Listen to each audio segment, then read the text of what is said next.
Buenos días amigos, estamos nuevamente aquí desde la sede de la COP20 para hacer una transmisión especial para la Agencia de Noticias Andina a través de Andina Canal Online.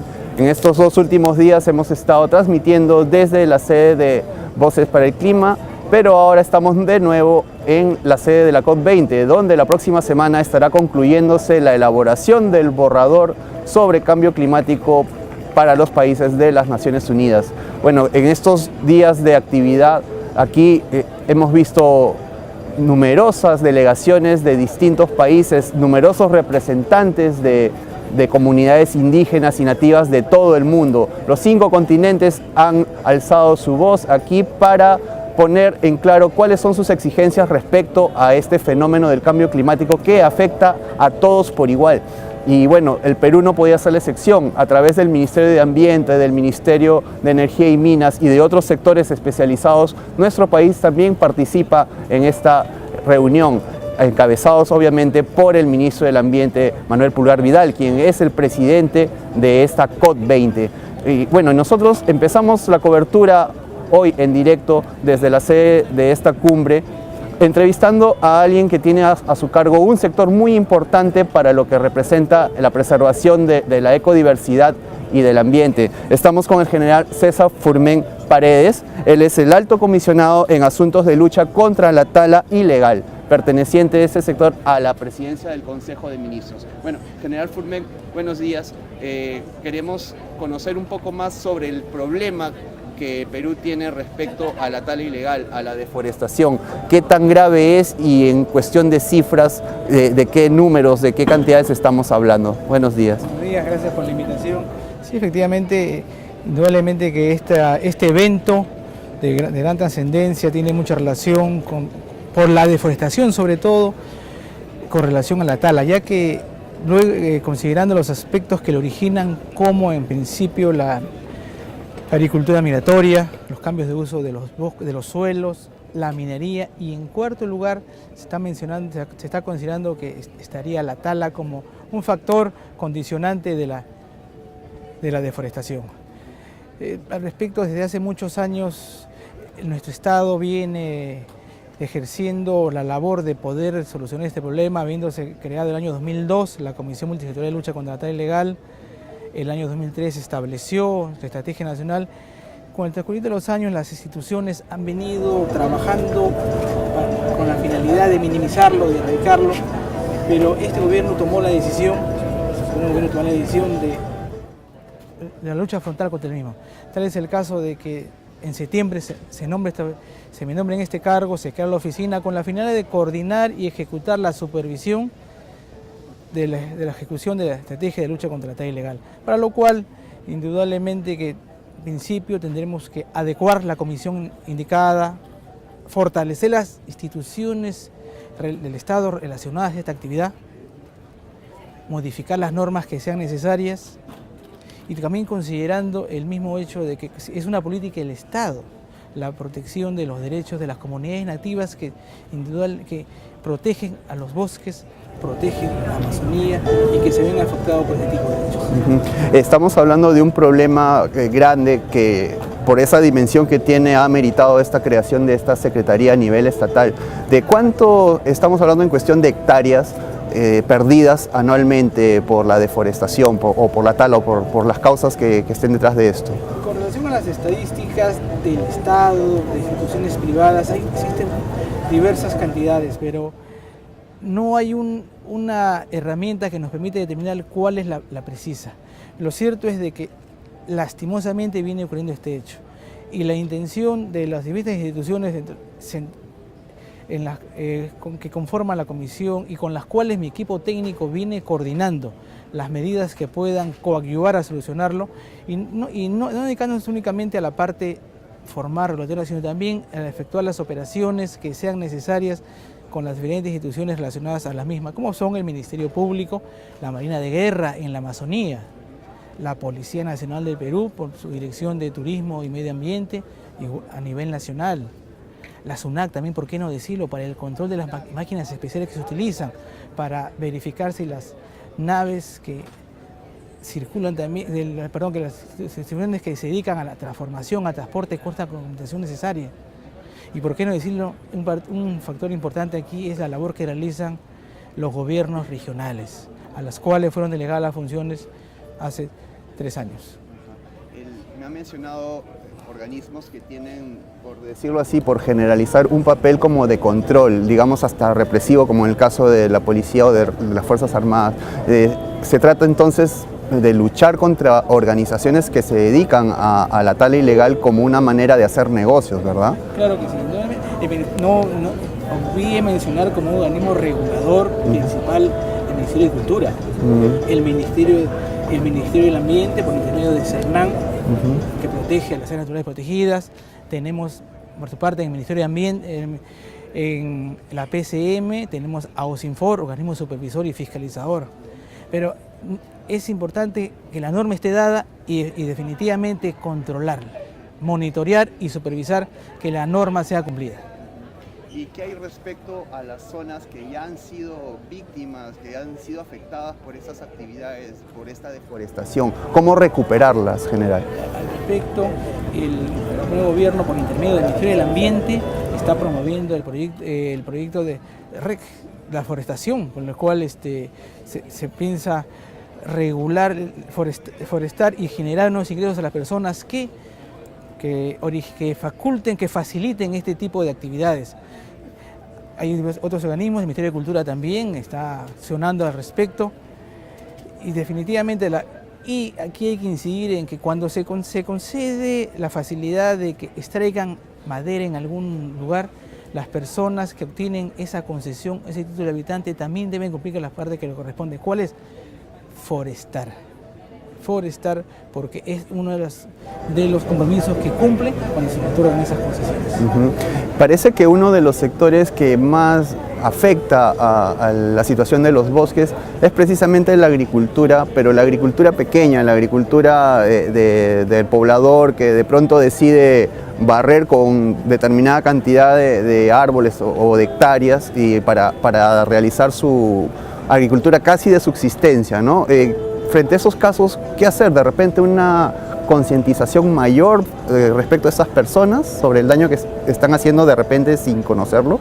Sí, gracias por mencionarlo. Efectivamente, la agricultura migratoria, en este caso hablamos pues, de personas que van a una determinada zona, que consideran que van a poder obtener su subsistencia, su forma de vida en dicho lugar, pero que al cabo de 3 o 4 años ya esa tierra, por no reunir las condiciones, tienen que emigrar a otro lugar. Y efectivamente, se requieren continuar con los programas que den la capacitación de vida, que les expliquen, que los instruyan de tal forma de que no continúen haciendo este tipo de actividad, porque es uno de los factores que origina la deforestación. Claro, eso me imagino que será parte de una estrategia transversal a varios sectores, ¿no? Porque también es una cuestión casi educativa o de concientización, ¿no? Sí, efectivamente, los diferentes sectores deben participar, como es el Ministerio de Cultura, el Ministerio del Ambiente, el Ministerio de Educación, ¿por qué no? Y todas aquellas instituciones del Estado, y por qué no particulares también, que puedan contribuir. Y es necesario reforzar la cultura ambiental. Debemos querer nuestros bosques, conocerlos, tener en consideración que cuando afectamos a los bosques, por su relación con el recurso hídrico, estamos poniendo quizás en riesgo la supervivencia de la humanidad. Claro, es una responsabilidad con nuestro propio país, pero también con el mundo que ve que manejamos una parte de la Amazonía, considerada uno de los mayores pulmones verdes del planeta. Al respecto, la preocupación que de repente usted ha podido captar en esta reunión de COP20, ¿qué tanto ha ido por el lado de nuestra condición de país amazónico con este problema de la deforestación? Se ve de que se evidencia la política del Estado, se evidencia que los diferentes sectores propugnan y el mismo hecho de realizar la COP20 en nuestro país, que nos permite recibir a tantos visitantes de países hermanos y que lograrán formular el borrador para ser ratificado el próximo año, es una ratificación, es una evidencia, como digo, es una forma plasmable de que nuestro país está comprometido a luchar contra la deforestación, a procurar y por ende a eliminar la tala ilegal. Muy bien, general. Bueno, agradecemos la participación del general César Fumén Paredes.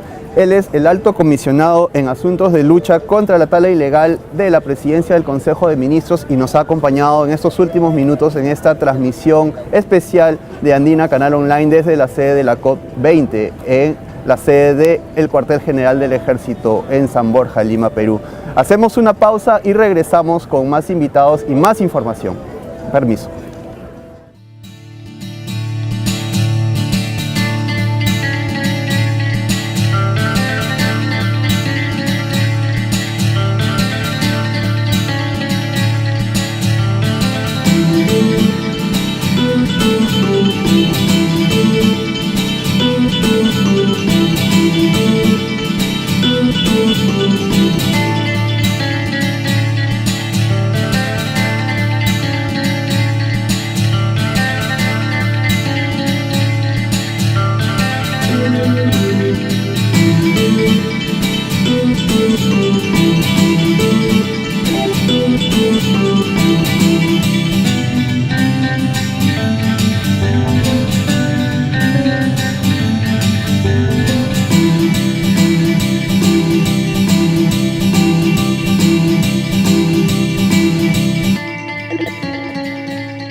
Bueno amigos, nuevamente regresando con esta transmisión especial de Andina Canal Online desde la sede de la cumbre COP20 en San Borja, Lima, Perú.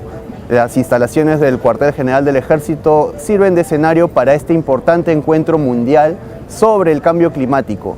Y bueno, además de los estados participantes en la Organización de las Naciones Unidas, también intervienen en esta reunión diversos organismos especializados en el tema, tanto de la sociedad civil como de las mismas Naciones Unidas o de organismos multilaterales y financieros interesados en encontrar soluciones y hallar caminos para afrontar una situación que afecta a todos los habitantes de nuestro planeta. Y bueno, en ese contexto pueden verse también en este recinto manifestaciones que tratan de llamar la atención sobre determinados puntos. Por ejemplo, hay jóvenes que en estos momentos, con una suerte de manifestación de bocas tapadas con esparadrapo, tratan de decir que su generación no está representada en las reuniones, y así otras gentes tratan de llamar la atención sobre puntos específicos referidos al cambio climático. Pero bueno, más adelante les iremos contando más sobre lo que ocurre en este lugar. Ahora, en este momento estoy yo acompañado por un representante de uno de estos organismos de las Naciones Unidas que tienen mucho que ver con el desarrollo humano, en este caso la alimentación. Se trata del señor John F. Preissing. Él es representante de la FAO en nuestro país, y con él vamos a conversar sobre lo que implica el cambio climático para la alimentación de la población mundial. Señor Preissing, buenos días, encantado de tenerlo aquí. Lo primero que queríamos saber de parte de suya, de parte de la FAO, es ¿qué tanto afecta el cambio climático en la cuestión de producción de alimentos?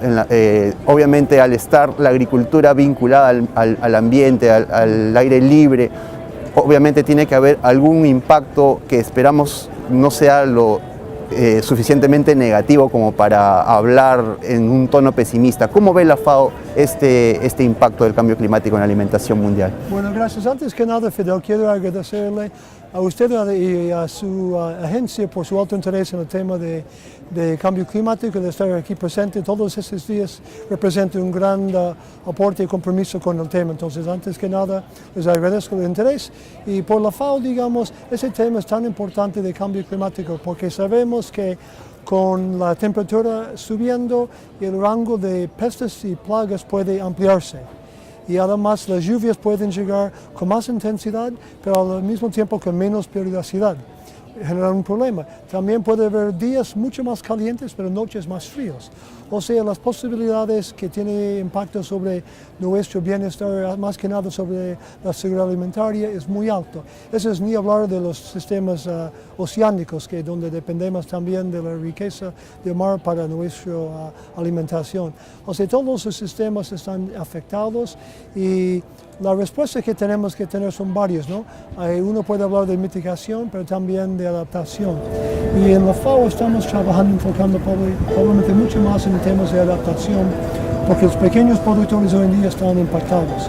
Eso es el tema más importante de lo que la FAO está tratando de aportar a través de todos sus sectores que tienen que ver con el tema del cambio climático. La adaptación implica cambio de costumbres, cambio de mentalidad. ¿Por dónde orientar eso, señor Preissing? Bueno, excelente. Primero yo quiero empezar con un punto que es importantísimo, creo yo, que los mismos productores tienen muchas de las respuestas millonarias porque han vivido por siglos y siglos con estas circunstancias, en un número hoy en día más agudas, pero igual tuvieron que enfrentarse con friajes, con olas de calentamiento en su historia. Entonces, muchas de las prácticas que hoy en día se acuerdan, se han utilizado, tenemos que adaptarse hoy día a la intensidad que estamos experimentando.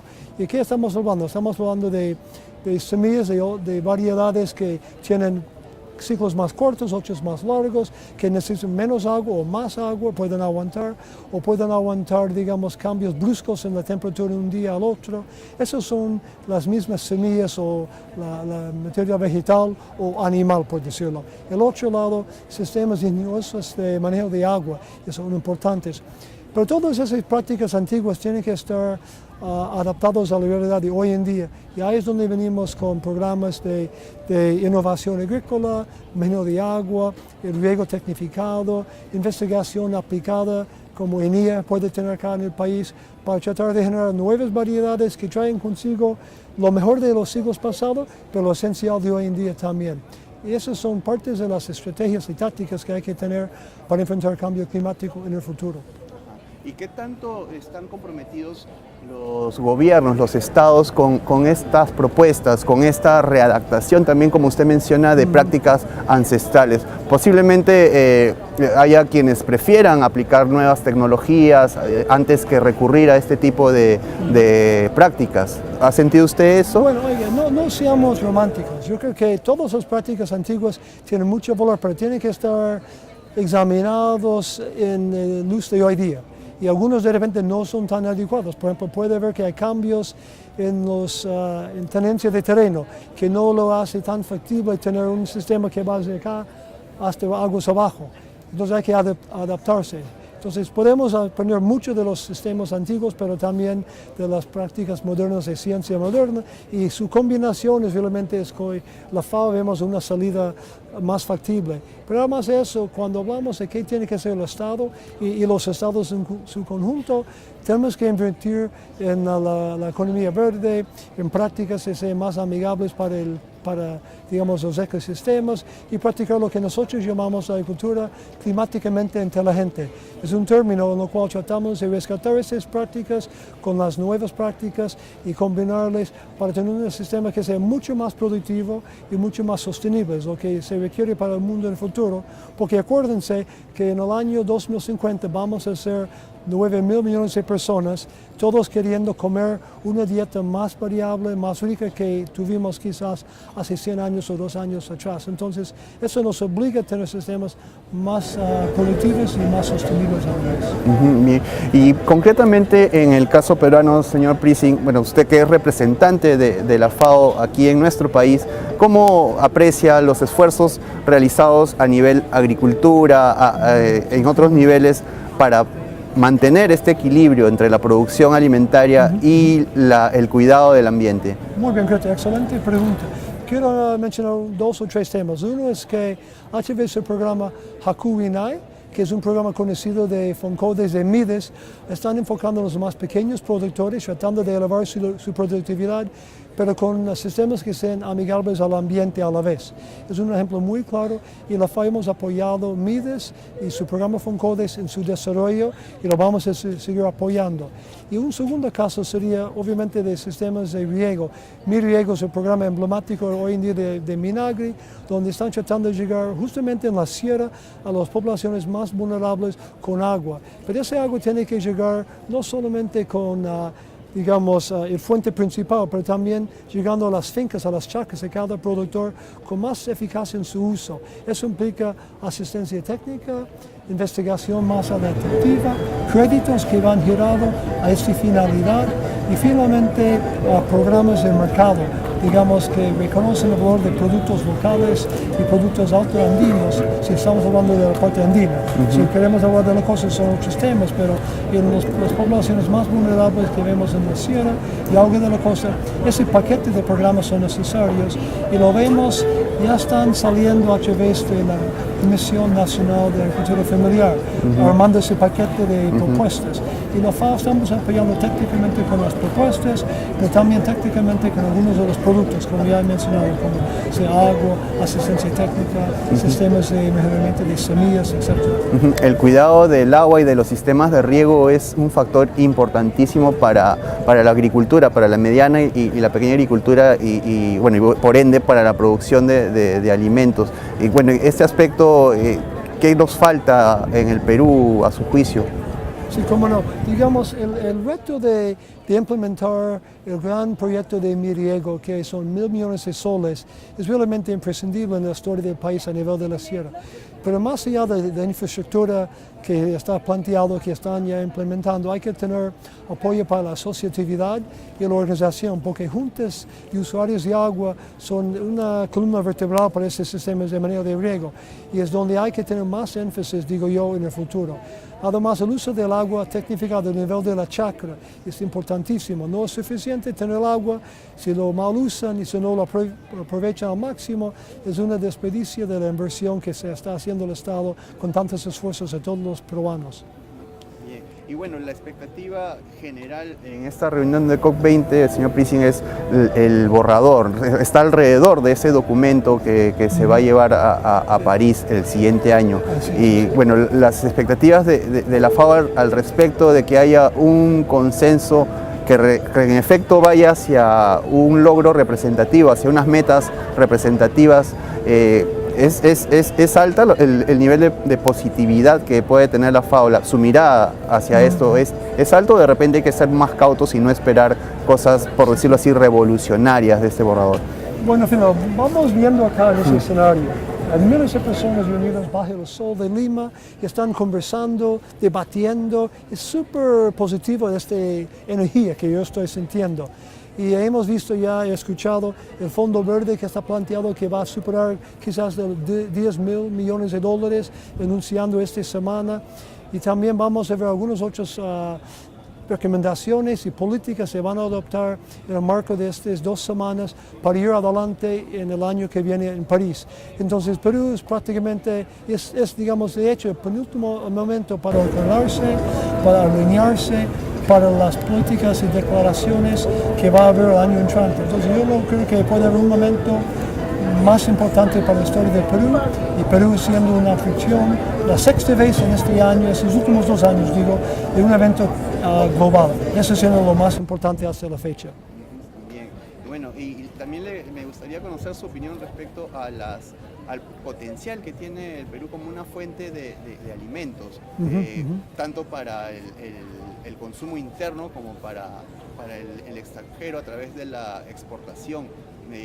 Bueno, no sé qué tan representativo puede ser desde su punto de vista nuestro aporte al mundo en ese ámbito, en el ámbito de la alimentación. Sí, está bien. Oiga, yo quiero mencionar 2 o 3 temas que puede combinar en una respuesta.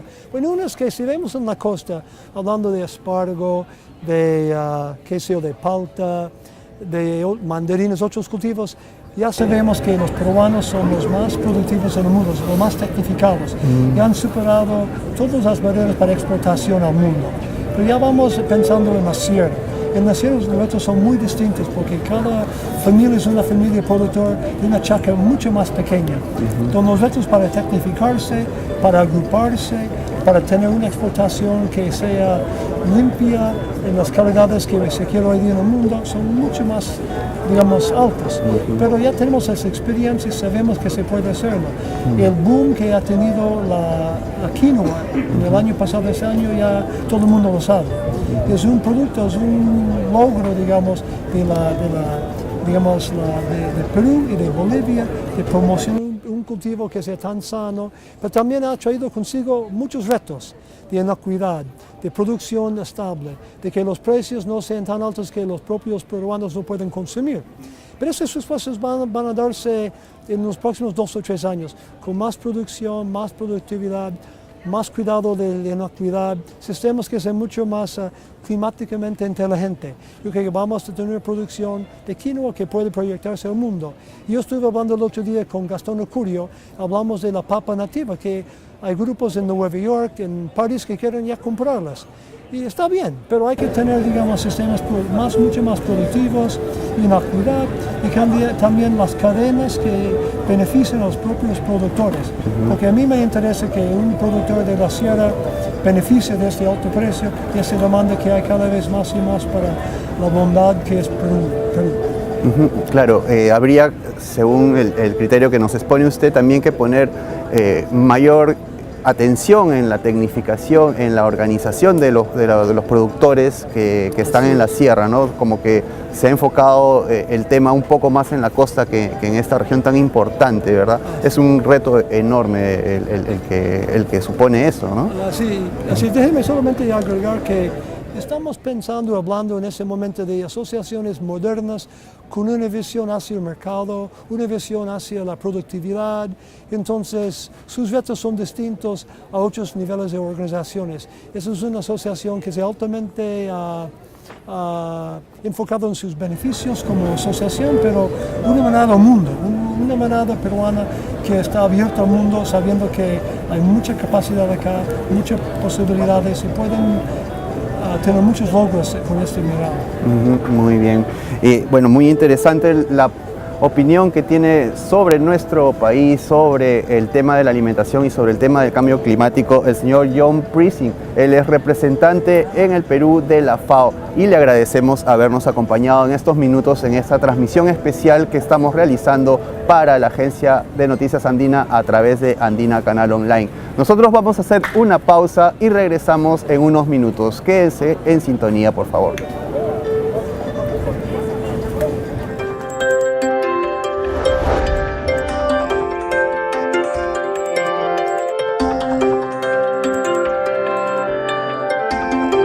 Estamos aumentando la temperatura del mar y el 30% de las especies marinas está en riesgo de desaparecer para siempre.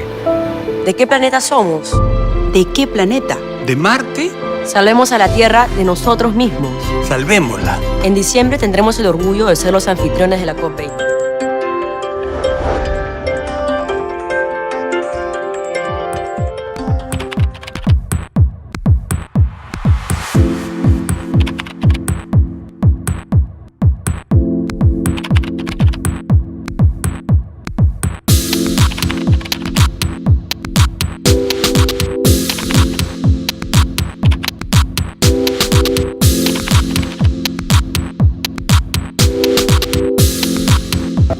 que no cuida su aire, el agua, sus recursos y que no controla el impacto de sus acciones está destinada a sufrir. ¿De qué planeta somos? ¿De qué planeta? ¿De Melmac? ¿De qué planeta? Salvemos a la Tierra de nosotros mismos. Salvémosla. Salvémosla. Salvémosla. En diciembre tendremos el orgullo de ser los anfitriones de la COP20, la cumbre de cambio climático más importante del mundo. Únete a la lucha contra el cambio climático. Únete. Lima COP20, Conferencia de Naciones Unidas sobre Cambio Climático.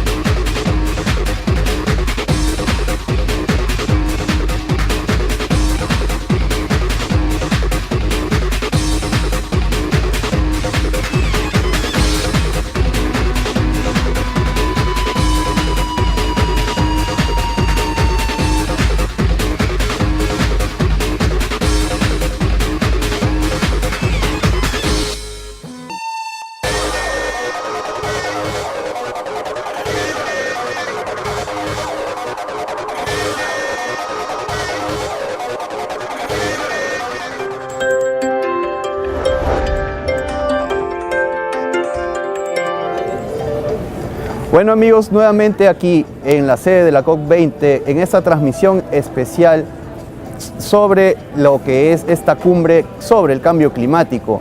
Somos la agencia de noticias Andina a través de Andina Canal Online. Mi nombre es Fidel Gutiérrez y desde el día lunes hemos estado transmitiendo tanto desde esta sede como desde el Jockey Club las incidencias de este trascendental encuentro para el mundo entero. Bueno, hace un rato teníamos al representante de la FAO en el Perú conversando sobre diversos temas, sobre todo el alimenticio. Él destacaba lo que Perú representa para el mundo como una suerte de despensa y también nos hacía unas recomendaciones sobre cómo enfocar mejor la productividad respetando el medio ambiente. Bueno, luego de esta entrevista, ahora les vamos a compartir la conversación que sostuviéramos con el viceministro de Energía, Edwin Quintanilla, hace unos minutos en esta misma sede. Aquí el viceministro nos va a detallar las potencialidades que tiene nuestro país respecto a la generación de energía, pero sobre todo la energía sana, aquella generada por fuentes eólicas a través de mecanismos que implican un respeto al medio ambiente y cero contaminación. Empezamos pues con esta entrevista, los dejamos con el viceministro Edwin Quintanilla. Adelante, por favor. Bueno, la energía renovable en el Perú es una tecnología, digamos, una visión que se ha tenido de muy largo plazo. Hoy día la energía en el Perú estamos hablando de un 54% de energías renovables en general, ¿no? Este 54% está hoy día constituido mayoritariamente por generación hidroeléctrica y también por generación eólica, solar y otras. Así es, en electricidad, ¿de acuerdo? Ahora, esta es una región, digamos, que yo la denomino siempre, estamos en la región más renovable del planeta, ¿no? Estamos, la región latinoamericana tiene una alta composición de energías renovables, entonces eso es bueno, y también contamos con un potencial extraordinario. Nuestro potencial está, digamos, muy grande. Por ejemplo, en eólicas tenemos un potencial de 23.000 megavatios, en hidroeléctricas tenemos 60.000 megavatios. Entonces, sí hay un potencial enorme en el desarrollo. Claro, quizás como una referencia, me olvidé decirles, es que la demanda de energía, la demanda eléctrica en el país, estamos hablando de unos 6.000 megavatios hoy día. Entonces, tenemos 10 veces más de potencial hidroeléctrico y más o menos unas 5 veces, entre 4 o 5 veces más el potencial eólico. Ahora, la energía es muy importante porque el Perú está en un desarrollo económico y requiere de este tema para poder seguir avanzando en el crecimiento. Claro, realmente el ámbito energético no es cualquier bien o servicio en la sociedad, ¿no? Es un servicio fundamental. Hay economías o hay sociedades en el mundo que han detenido su crecimiento justamente como producto de no contar con servicios energéticos de primer nivel. Yo lo que les puedo decir, sí, en resumen, es lo siguiente. Los 2 últimos años el Foro Económico Mundial, el World Economic Forum, ha hecho evaluaciones sobre la política energética en el mundo. Y dentro de esa política energética, entre 125 países, Perú está en el puesto 10º, ¿no? Esto es una buena posición, 10 entre 125. Pero sin embargo también esta política energética tiene 3 vectores. Un vector es la competitividad, la seguridad y acceso a energía, y el tercero es la sostenibilidad. Entonces, en cuanto a competitividad energética, es fundamental lo que se refiere usted. El Perú hoy día está, digamos, en la evaluación del World Economic Forum, hecho por un panel de expertos internacional, estamos en el primer puesto entre 125 países, primer puesto, en cuanto a competitividad de energía. Y eso creo que es un tema central y fundamental en esta materia. ¿Cómo se está promoviendo la energía para poder entrar, digamos, mayores cantidades de estacionamientos solares? Bien, yo lo que le puedo decir es lo siguiente. El Ministerio acaba de anunciar los últimos días un plan energético, el Plan Energético Nacional 2014-2025. Este plan se acaba de presentar. Yo le podría, en este plan se detalla, está disponible en nuestro portal, están las presentaciones y toda la información. Y lo que sí le puedo decir en resumen sobre el plan es lo siguiente. Este plan tiene 3 pilares que son fundamentales. El primero de ellos, yo le llamo el plan 100-100-100. El primer 100 es que estamos duplicando nuestra capacidad de energías renovables hidroeléctricas en los próximos 10 años. Vamos a duplicarla. Ese es el desafío.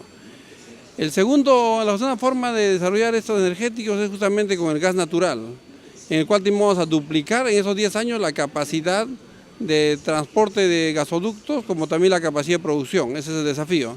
Y el tercer aspecto, que también a considerar, el primero es en el ámbito de energías limpias, en sostenibilidad, el segundo es en el plano económico, en gas natural, y el tercero, también fundamental en el plano social, es que vamos a garantizar un acceso a la electricidad a un 100% en los próximos años. Estamos trabajando en todos ellos intensamente, tenemos planes diversos, cuando gusten podríamos explicarlo en detalle cada uno de ellos, pero lo fundamental es que sí estamos ante un sistema energético de primer nivel. Ahora, ¿y cuántos son los porcentajes para poder llegar a esta energía? Se ve del 5%. ¿Cuántos son esos? ¿En qué plazo es eso? Bueno, ahí hay que saber distinguir un aspecto.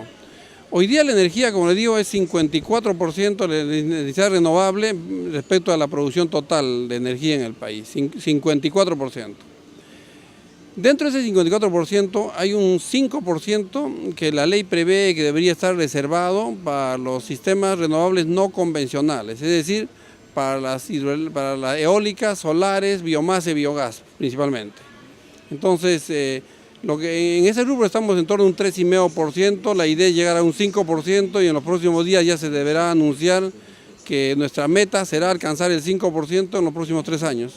¿Y después de ese 5% ahí queda o más adelante se va a desencadenar? No, es un tema que creo que hay que ir revisándolo, porque en función a los costos, a la competitividad que tengan esas fuentes, irá creciendo. Pero también hay que analizar en su conjunto, ¿no? O sea, no es solamente las renovables no convencionales, sino también las renovables convencionales.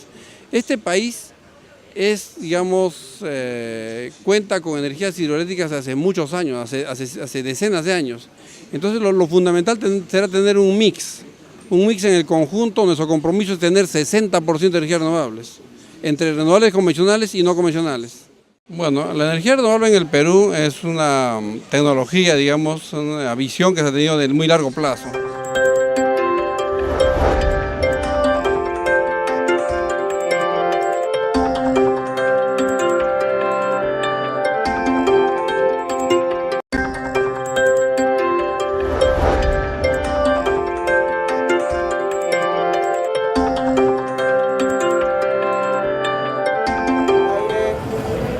Bueno amigos, estuvimos escuchando al viceministro de Energía Edwin Quintanilla, quien nos detallaba las potencialidades del Perú en lo que respecta a la generación de energía y también en lo que respecta a promover el uso de energía limpia. Bueno, estamos avanzando mucho en este tema en coordinación con los esfuerzos globales destinados a prevenir, a mitigar los efectos del cambio climático. Bueno, y siguiendo la cobertura dentro de la COP20, en esta sede implementada en la sede del Cuartel General del Ejército, nos vamos ahora con algo que les estaba detallando minutos antes. Se trata de la protesta que realizaba... ¿Qué pasó? ¿Corto? Bueno, me están diciendo que hay un problema técnico, vamos a hacer un corte y regresamos dentro de unos minutos con más información.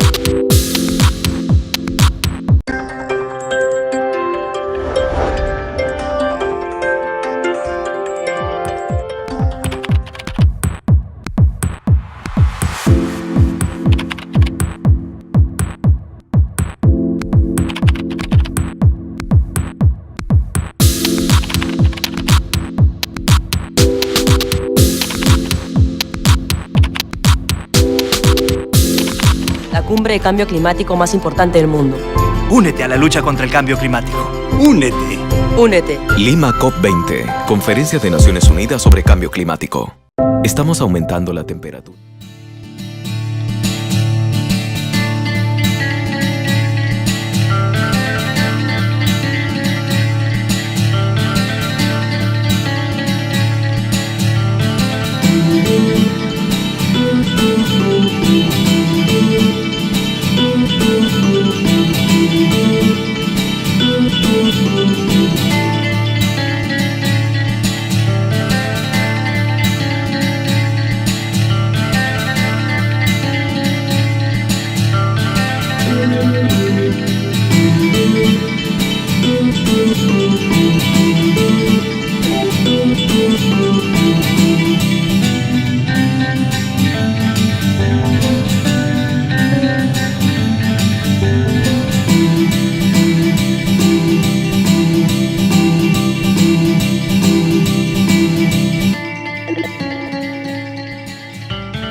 Bueno amigos, luego de este corte involuntario pero necesario, regresamos con la cobertura que realiza la Agencia de Noticias Andina a través de Andina, canal online, de esta reunión COP20 desde la sede del cuartel general del Ejército en San Borja, Lima, Perú. Y bueno, hace un ratito cortamos un poco la transmisión porque estábamos esperando la llegada de la ministra de Comercio Exterior y Turismo, Magali Silva, quien ya está con nosotros y a quien agradecemos concedernos estos minutos. Buenos días, ministra. Bueno, usted ha venido en primer término a ver lo que se ofrece dentro del Pabellón Perú, que es un enorme recinto donde hay diversidad de stands. Cuéntenos qué es lo más destacable de este lugar, qué es lo que Perú está mostrando a las delegaciones visitantes a esta cumbre. Bueno, en primer lugar hay que destacar que es un esfuerzo multisectorial. Hemos trabajado todo el equipo del gabinete para mostrar justamente lo que tú dices, los avances que el Perú ha tenido en primer lugar como el objetivo de este gobierno, que es disminuir la desigualdad social, y por otro lado mostrar los avances que estamos haciendo, las acciones concretas que hemos desarrollado desde los distintos sectores para mitigar el cambio climático, los efectos del cambio climático. Esos esfuerzos en este último campo, bueno, ¿por dónde irían si los vinculamos a la cuestión social, a la cuestión del desarrollo de nuestras poblaciones y de nuestra economía? Claro, nosotros estamos convencidos de que para seguir creciendo es necesario también, en primer lugar, un poco nivelar la cancha y dar oportunidad para todos. Y una gran oportunidad es el tema de la energía. El gobierno se ha comprometido en promover la utilización de energías renovables, de, por ejemplo, el gas, estamos trabajando con el Ministerio de Energía y Minas, el Ministerio de Energía y Minas ha trabajado en lo que son el programa de cocinas mejoradas. Desde el Ministerio de Inclusión Social se han trabajado distintos programas sociales que pretenden, de alguna manera, alcanzar o dar oportunidades para que distintos sectores sociales a través de los programas Jaliwarma, desayunos escolares, para programas como Cunamás e incluso Pensión 65 logren mejorar la calidad de vida de todos los peruanos. En ese sentido es que la política social del gobierno se ha dirigido desde el comienzo, desde que el presidente Ollanta Humala iniciara su gestión en el año 2006. Y bueno, esto tiene bastantes puntos en común con el objetivo principal de esta reunión, que es el de afrontar las consecuencias, los resultados del cambio climático, un fenómeno que no podemos ignorar y que el Perú también afronta de alguna manera, ¿no? Estamos en la lista de los países más vulnerables a este fenómeno. Y bueno, la expectativa del gobierno, de su sector respecto a esta reunión, a los resultados, ¿por dónde se enfoca? Bueno, hemos visto que la COP el día de hoy es un verdadero ejemplo de lo que significa promover el diálogo y el acercamiento entre las naciones a través de una preocupación común que es disminuir los efectos de la contaminación ambiental, del efecto de los cambios climáticos. Se ha propuesto, por ejemplo, que para el año 2015 logremos entre todos buscar distintas formas de no hacer crecer esta dispersión sobre el calentamiento global, que se dice que entre el 2010 y el 2050 no deben haber más de 2 grados de aumento de temperatura. Para ello, todos tenemos que contribuir, desde la preocupación de residuos sólidos, emisión de gases de efecto invernadero, buscar energías renovables como las que está haciendo el Perú. El Perú es un proveedor de energías renovables como la energía eólica, la energía hidráulica. El gas es una energía muy limpia, el gas que nosotros tenemos, el gas natural. Entonces, en ese camino, el gobierno del Perú se ha puesto los pantalones largos, como dice el presidente, y está trabajando en líneas muy concretas para llegar. En primer lugar, se ha felicitado la iniciativa del Perú de haberse ofrecido para ser el anfitrión en esta cumbre tan importante. Tú has visto que en 6 semanas esto se ha levantado, los que han venido acá, esto antes era digamos, no menos que un terral, y el día de hoy tenemos oficinas que albergan a los negociadores de este nuevo programa de cambio climático que se va a presentar al mundo al acabar la cumbre de Lima. Y en lo que respecta a mi sector, en primer lugar, nuestra idea es promover lo que es el Perú. El Perú es esta confluencia, somos uno de los países, de los pocos países del mundo más megadiversos, en donde tenemos costa, sierra y selva, donde tenemos océanos, mares que están todavía por explotar y por conocer, donde tenemos playas hermosas, donde tenemos además distintos atractivos turísticos que mostrar al mundo, y en eso estamos trabajando. Hemos puesto más de 100 paquetes turísticos para todos los visitantes a la COP, para que después de terminada la COP se animen y no solamente seamos conocidos por Machu Picchu, también las líneas de Nazca, también las hermosas playas del norte de Máncora, pero una selva maravillosa, una Arequipa que tiene además distintos denominaciones a nivel de UNESCO, a nivel de Naciones Unidas, para promover el patrimonio cultural y el patrimonio histórico del que todos los peruanos nos sentimos orgullosos.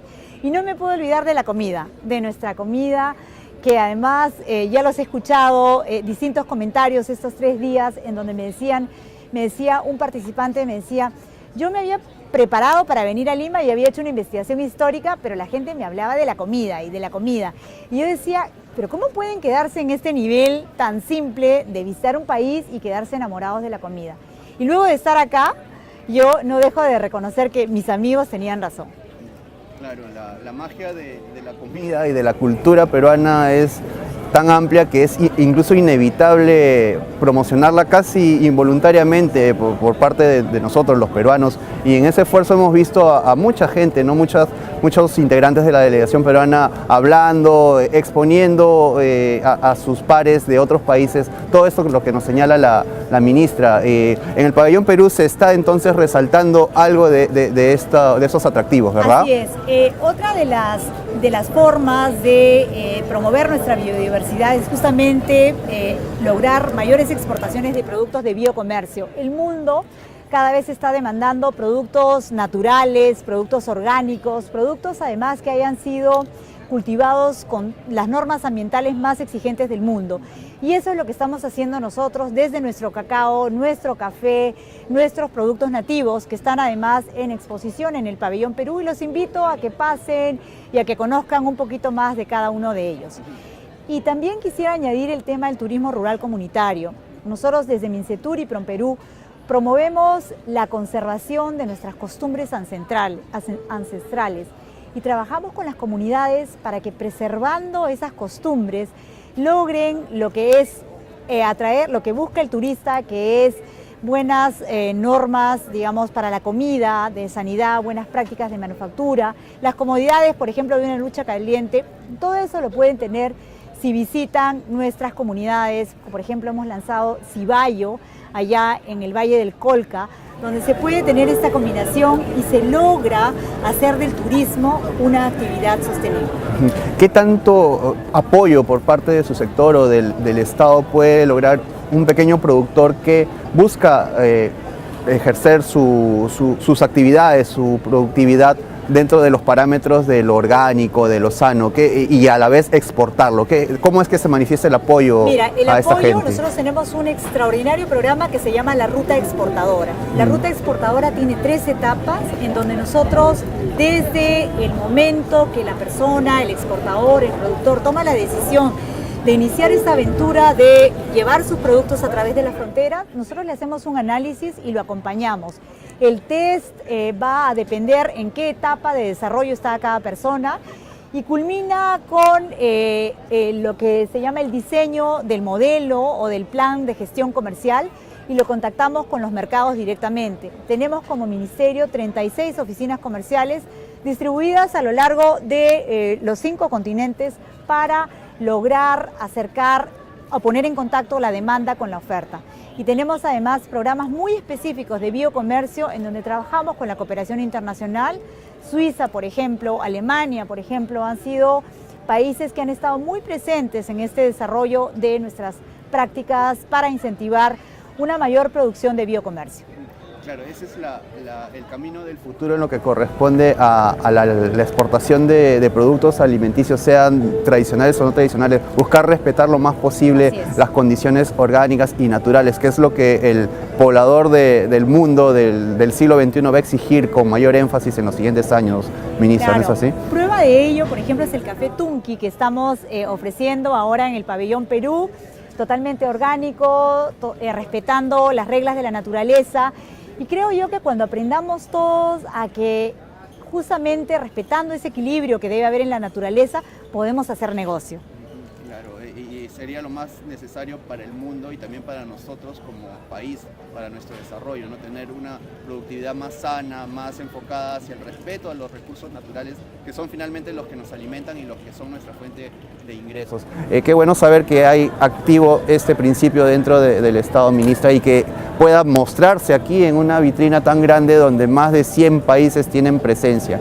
Bueno, queremos saber finalmente su expectativa para la participación peruana en la elaboración de este borrador que se va a emitir al final de esta jornada. Bueno, como ustedes saben, el ministro del Ambiente es el presidente de la cumbre y él está a cargo de la redacción del borrador o de la Carta de Lima que se va a firmar. Y ustedes saben que además hay el mensaje de que no hay París sin Lima, es decir, los negociadores que han venido a esta cumbre están preparados para llegar a acuerdos muy concretos, a trazar líneas de acción que nos permitan llegar a los resultados que nos hemos trazado. Muy bien. Bueno, le agradecemos a la ministra de Comercio Exterior y Turismo, Magali Silva, haber estado con nosotros durante esos últimos minutos. Y bueno, nosotros regresamos dentro de unos momentos con más de esta cobertura especial vía Andina Canal Online. Espérenos, por favor. Muchas gracias. Y el 30% de las especies marinas está en riesgo de desaparecer para siempre. ¿De qué planeta somos? ¿De qué planeta? ¿De Marte? Salvemos a la Tierra de nosotros mismos. Salvémosla. En diciembre tendremos el orgullo de ser los anfitriones de la COP20, la cumbre de cambio climático más importante del mundo. Únete a la lucha contra el cambio climático. ¡Únete! Únete. Lima COP20, Conferencia de Naciones Unidas sobre Cambio Climático. Estamos aumentando la temperatura del mar.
De las especies marinas está en riesgo de desaparecer para siempre.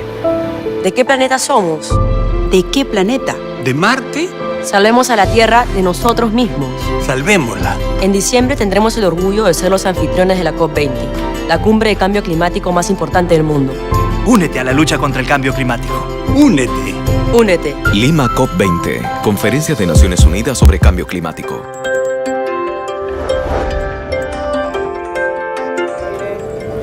Bueno amigos, luego de haber estado con la ministra de Comercio Exterior y Turismo, Maali Silva, nos queda entablar la última parte de nuestro programa, solamente para decirles que hoy día la sede de la COP20 está empapada en lo que respecta a la vinculación de los jóvenes con el tema del cambio climático. La jornada de hoy, la cuarta de esta reunión cumbre, tiene mucho que ver con lo que representa el tema intergeneracional y al respecto se están realizando diversas mesas redondas, diversos conversatorios en varios de los recintos que están instalados aquí.